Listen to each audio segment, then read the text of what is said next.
So thank you all very much for coming. This is work with David Smith while he was at NASA Ames, and John Kaneshige, Leslie Keely, and Thomas Stucky.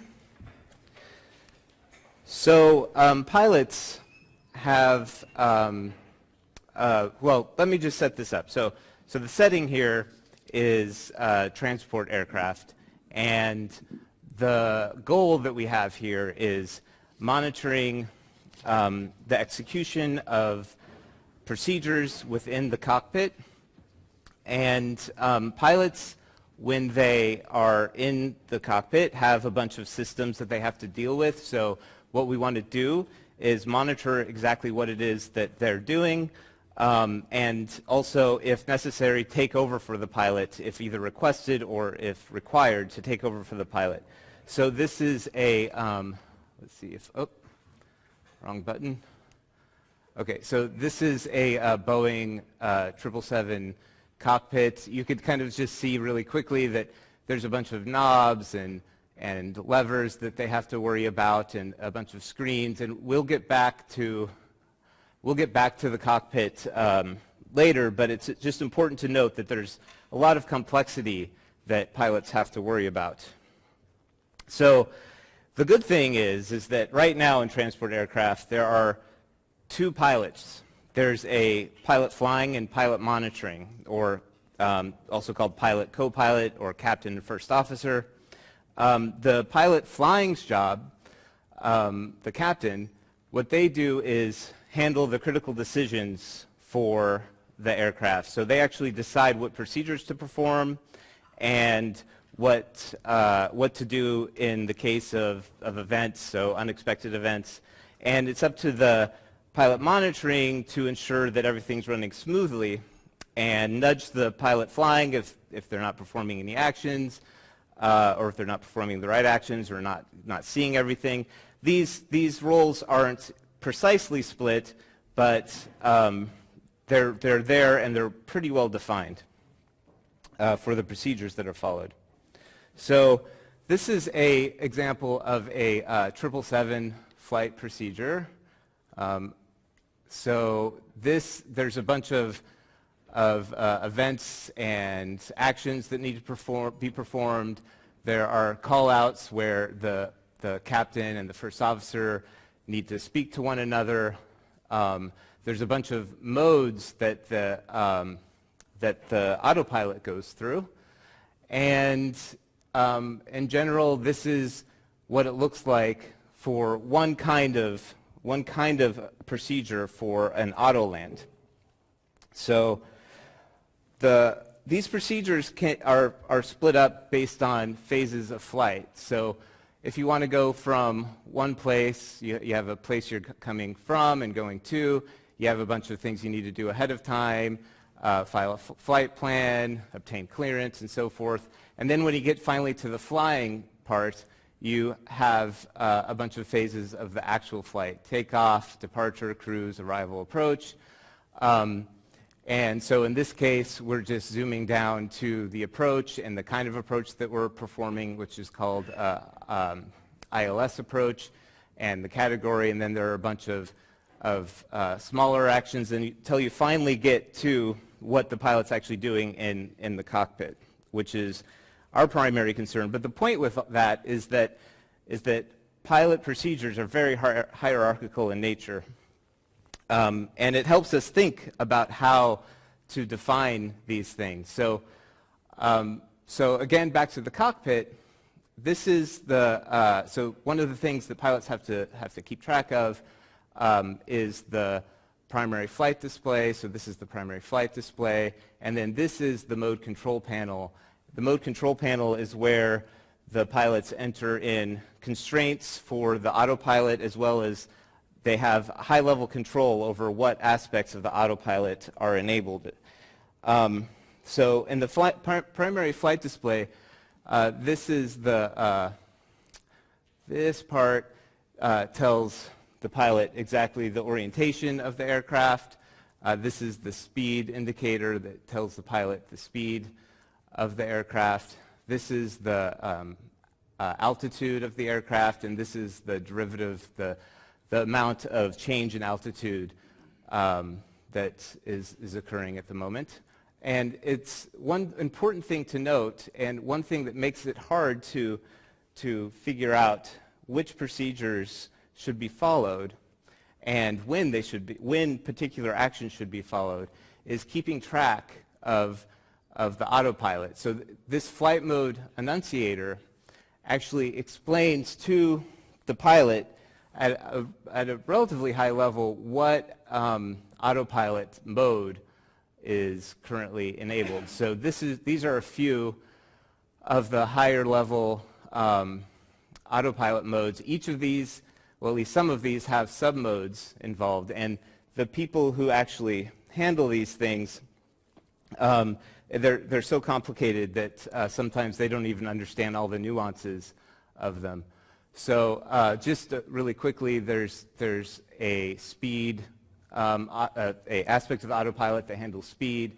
There's an aspect that handles the ground track, the lateral navigation, and also the pitch, so going up and down. So to exactly see what the pilot is going to do, we have a projection system. So we predict what the pilot should be doing. So in this case, the gear is going down. This is changing altitude. This is changing their flaps. And we have a prediction system that can actually do a look ahead. So pilots typically, as they're flying, in fact, they kind of have to, they think ahead of what's going to happen next. So they try to understand what their autopilot's going to do and also understand what they're going to do, and they want to track what the aircraft will do with all of these actions that they're performing. So that's just getting into some of the complexities of it. So one question is, how do you define each of these tasks that the pilot is performing? So this is one task that we have called gear down. This obviously is the idea of putting the landing gear down. So we have a earliest start time at which the pilot can actually perform the task. In this case, it's whenever they're below the maximum gear speed, so the maximum speed at which you can put down the gear.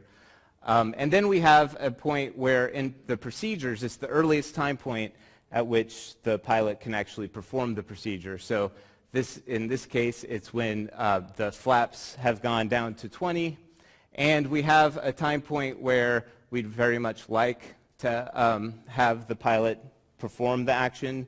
So that's when, with the glide slope, which is signal on the ground, is at 1 degree down, and we also have an endpoint where if the pilot hasn't performed the action by that point, then we want to nudge them, warn them. So this is what the pilot monitoring would do.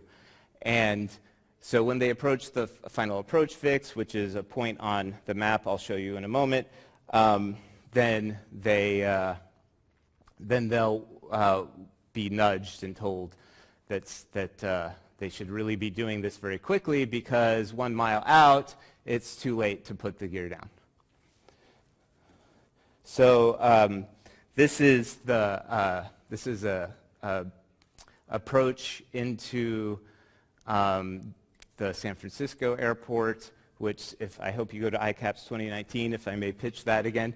You might fly into KSFO and actually go on this track here and land on that runway. So each of these, there's points along the map. These are called waypoints. They're points at which we define as important points in the course of flight, and they have constraints associated with them. They have altitude constraints. So this right here says that you have to be at 1,800 feet when you reach that point. And so this is the above map of the track, and this thing here is the bay. It's a body of water, and this white stuff is land. So that's the procedures that they have to perform. This is the this is the vertical profile. So if this matches, if you note, 1,800 feet is on both. Okay, so we have a set of procedure definitions. So we generated a language that we call CHAP-E to go along with the idea of CHAP-E, our system. And we're coming up with a way to define what something like this looks like. So to do that, we actually created this language so we can say that between these 2 points, this means it's a hard constraint. So this is the larger window here. Between these 2 points, between below gear speed and at aximal, which is the final approach fix in this case, between those 2 points, you must have had aximal plus 1 mile. You must have had you must perform the action in between those 2 points. If you do it outside of that window, then there's something wrong. And then we have these, which are soft constraints, which are defined mostly by what pilots do and the procedures they perform. And then we have the point at which we would very much like to do the action, perform the action. And these are all defined, pretty well defined in these procedures. And sometimes, though, when they're not well defined, we actually have to ask pilots. So in this case, it was pretty well defined. So we have developed a system that uses these plans and this trajectory projection system. What it does is it takes each of these windows and displays all of the tasks that need to be performed, and it uses the trajectory prediction system that I mentioned before to schedule out each of these tasks. So with those windows, it tries various iterations of performing the tasks, and then it figures out when these events will occur. And so it scrolls this way, and so you have controls for how the pilot can zoom in and look at these tasks, and you have the set of waypoints up there that explains where in the flight the pilot is, and then we have these windows, and as tasks are executed, these things pop up. So I'll go ahead and show you what this ends up looking like. It's probably easier to do this way. So this is where you'll see the trajectory prediction system. Right now it's in map mode, meaning that you're going to see an above ground view of the flight, and there's a green line that might be kind of hard to see on the projection system, but you can see the green line where it's the predicted movement of the aircraft. And each of these, and right now we're in fly mode, so each of these tasks, as they're assessed, will pop up. Oops. And so I'm going to, so you'll see the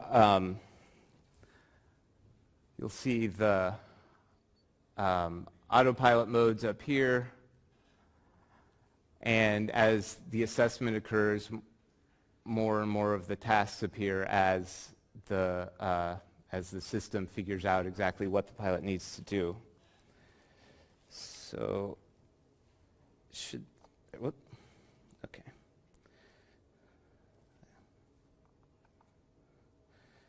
So as it executes the tasks, again, these pop up, and I thought this was, sorry about this. Okay, so over here it just sped up, but right here it showed that the localizer was captured, and what that means is that it's on track towards the runway, and I don't know why it keeps stopping. So, and we're going to go into the vertical mode in a moment, so you can see as we're coming into land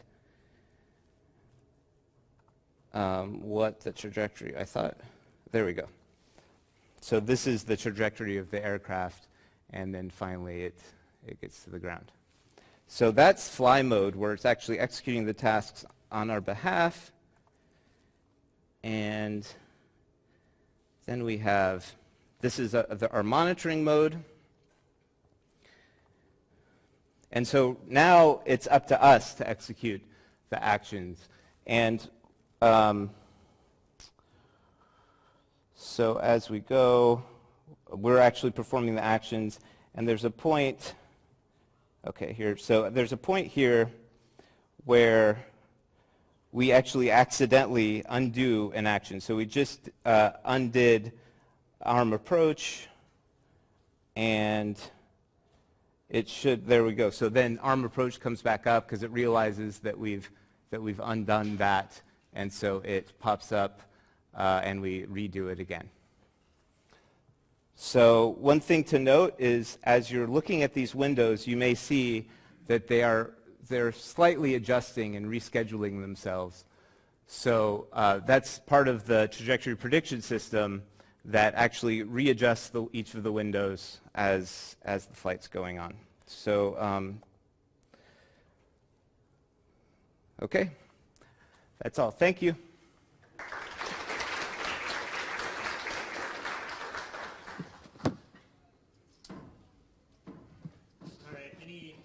Do we have any questions for Jay?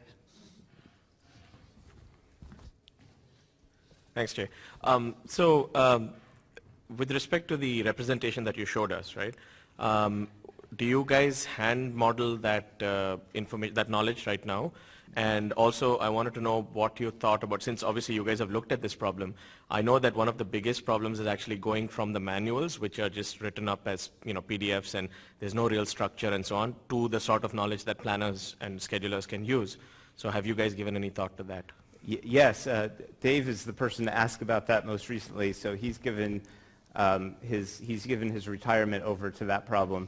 So he has been thinking about this, and he gave a talk actually that was quite good, and I think he's about to talk about it. So the procedure that he put up there, I would say it probably only contains about 10% of the stuff that belongs in here, and it really takes a pilot, with some expertise doing this to fill in all the additional pieces. All right, thanks. Do we have one more quick question, maybe? Yeah, behind you. Oh. Thank you for the great talk. My question is, have you done any kind of testing or verification to the scheduling system? It's kind of really safety critical, and you don't want to give the wrong advice to the pilot. So what kind of verification you might have considered? Sorry, what kind of verification for the or testing for the scheduler you have considered? Yeah, so these are only verified currently against pilots and making sure that everything seems correct from them. But it is possible to generate something like LTL constraints and do a full verification over these plans. And there's been some discussion in our project for doing that kind of thing. Thank you.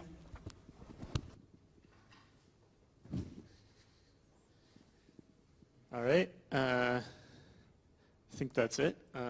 Thank you, Jay. Yep.